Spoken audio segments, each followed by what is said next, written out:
semuanya dipakai feeling. Kalau Jepang pakai feeling tok nggak jadi motornya Mas Bro.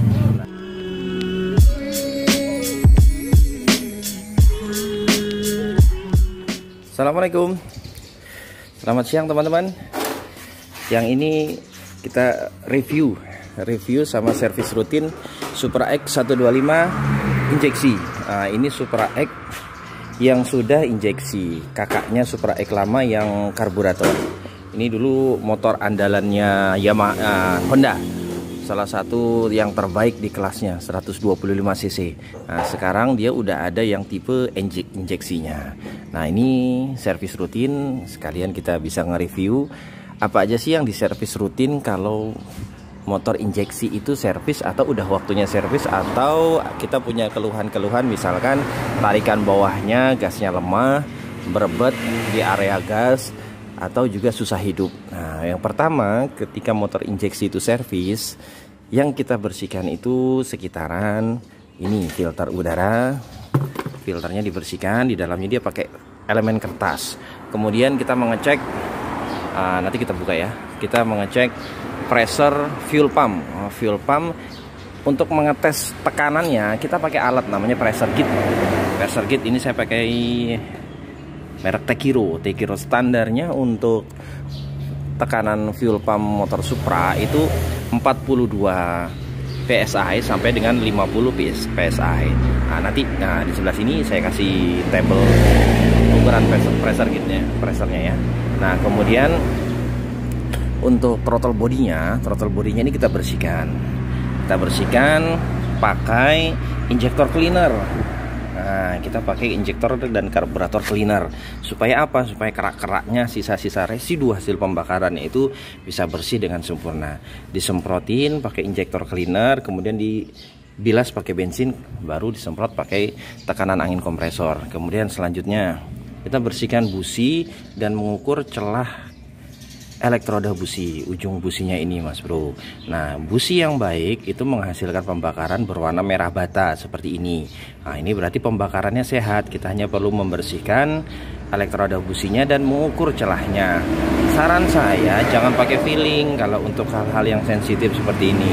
Boleh pakai feeling, tapi jangan untuk semuanya dipakai feeling. Kalau Jepang pakai feeling tok nggak jadi motornya Mas Bro.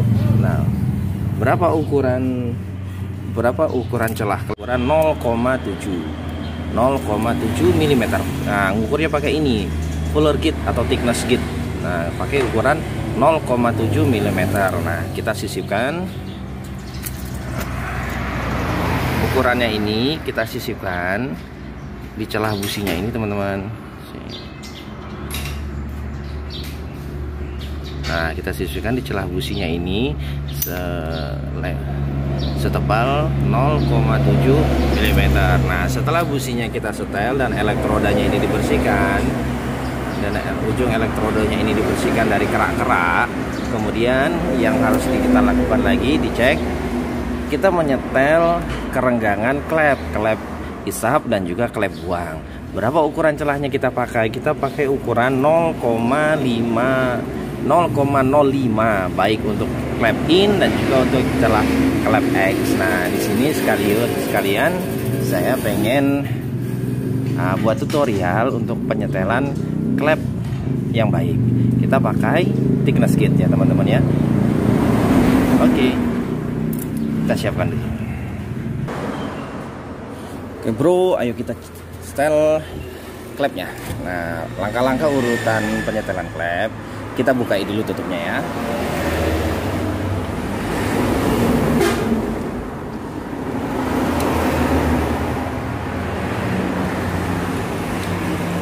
Ingat, pakai kunci yang baik supaya baut-bautnya tidak rusak.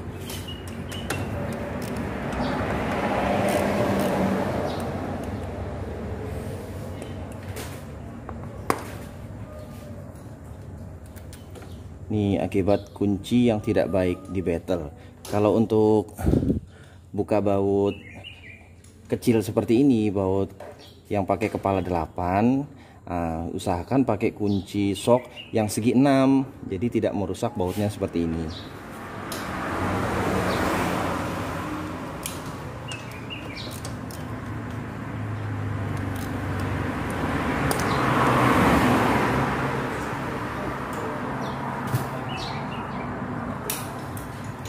Coba. Tadi skirnya yang 15 tadi. Enggak apa-apa 15, Bang. Iya. Laki ini. Bang, udah subscribe belum?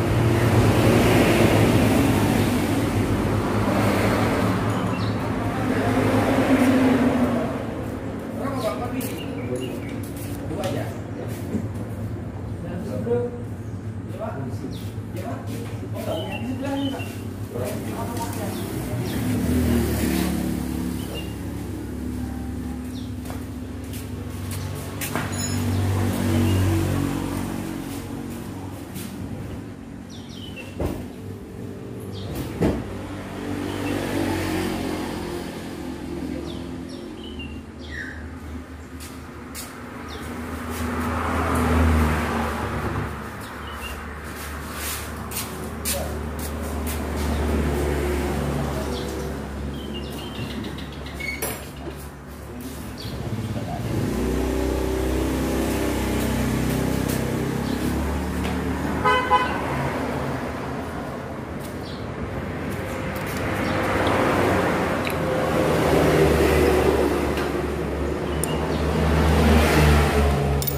Ya Kang. Brand.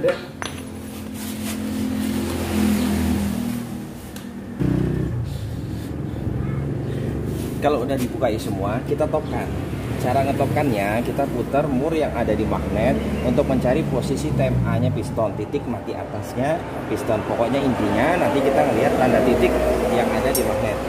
Bentar, saya topkan dulu.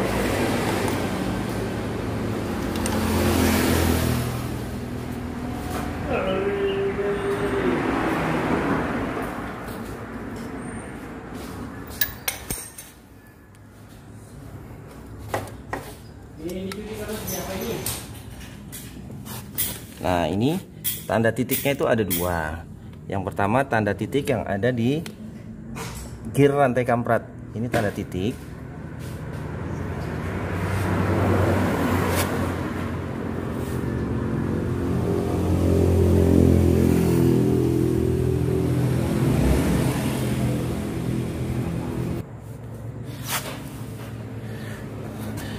Kalau udah kita topkan, kita ngelihat tanda topnya itu ada dua. Yang pertama di gear rantai kamprat yang di depan, ini ada tanda titik lurus dengan tanda titik yang ada di bloknya, yang ada di rumahnya. Ini pertama satu, tanda titik di gear rantai kamprat. Yang kedua, tanda titik di lubang intipnya ini, di magnetnya.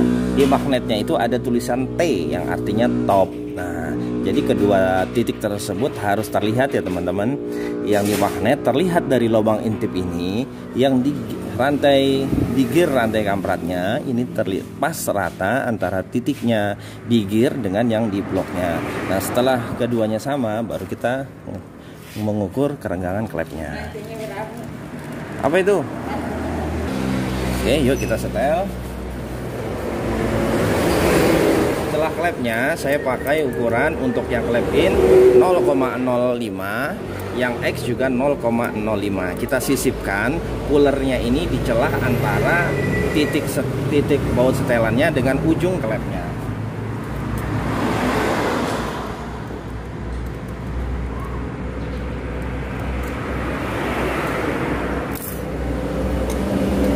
Pastikan dulu posisi top itu adalah sudah top piston ya teman-teman. Maksudnya posisi pistonnya benar-benar berada di atas. Nah, saya ubah posisi kamera. Nah, sisipkan coolernya ini di antara klep dan baut setelannya. Nah, ini nggak masuk, berarti klepnya terlalu rapat. untuk nyetelnya putar mur pengikatnya yang atas. Kalau Honda dia pakai kunci 9. Putar mur pengikatnya.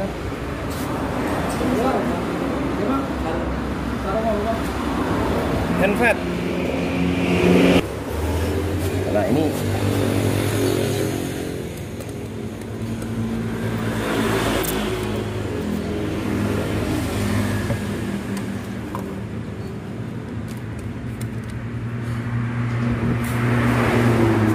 nyetelnya setelah mur penguncinya ini dikendorin, kita masukkan, sisipkan pulernya di antara bautnya dan ujung klep.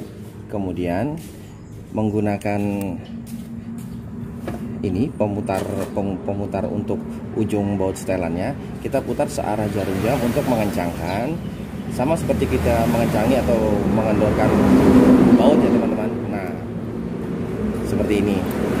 Rumusnya untuk kerenggangannya, pulernya ini bisa ditarik tapi tidak bisa didorong.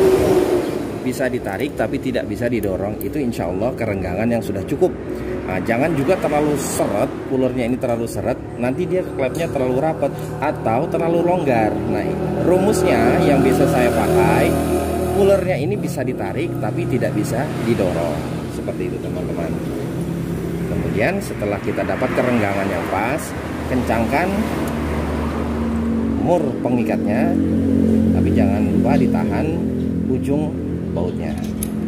Nah, supaya kerenggangannya tidak berubah yang sedang kita setel tadi. Nah, setelah kita yakin, nah seperti ini deh teman, bisa ditarik, tidak bisa didorong, tidak bisa didorong.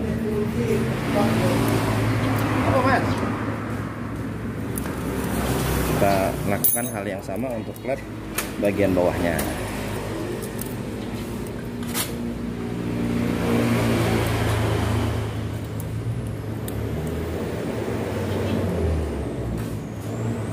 Sama ini klepnya juga terlalu kencang, makanya hidupnya susah. Kendorkan dulu mur pengikatnya, sisipkan pulernya.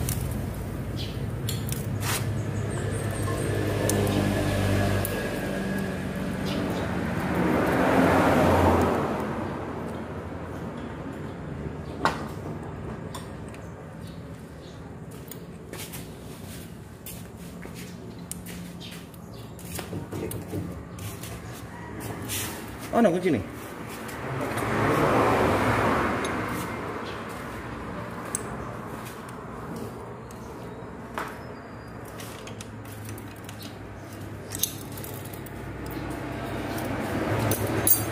Nah, seperti itu.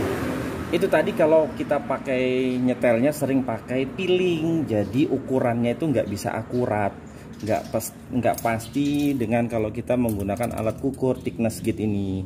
Kalau kita pakai thickness gauge, kita pasti dapat hasil yang akurat 0,05 mm.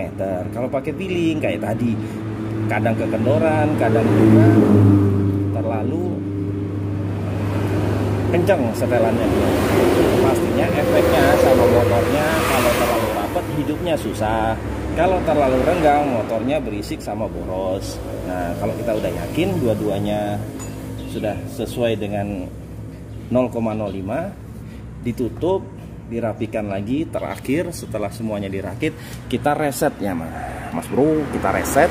Ini soket untuk ngeresetnya. Cara ngeresetnya kita buat juga nanti tutorialnya. Nah, tapi sementara ini dulu. Videonya udah terlalu panjang teman-teman. Jangan lupa rawat terus motornya, ganti oli tepat waktu, dan kalau ada masalah silahkan dibawa ke Alfata Jaya Motor. Oke teman-teman, segitu dulu. Assalamualaikum.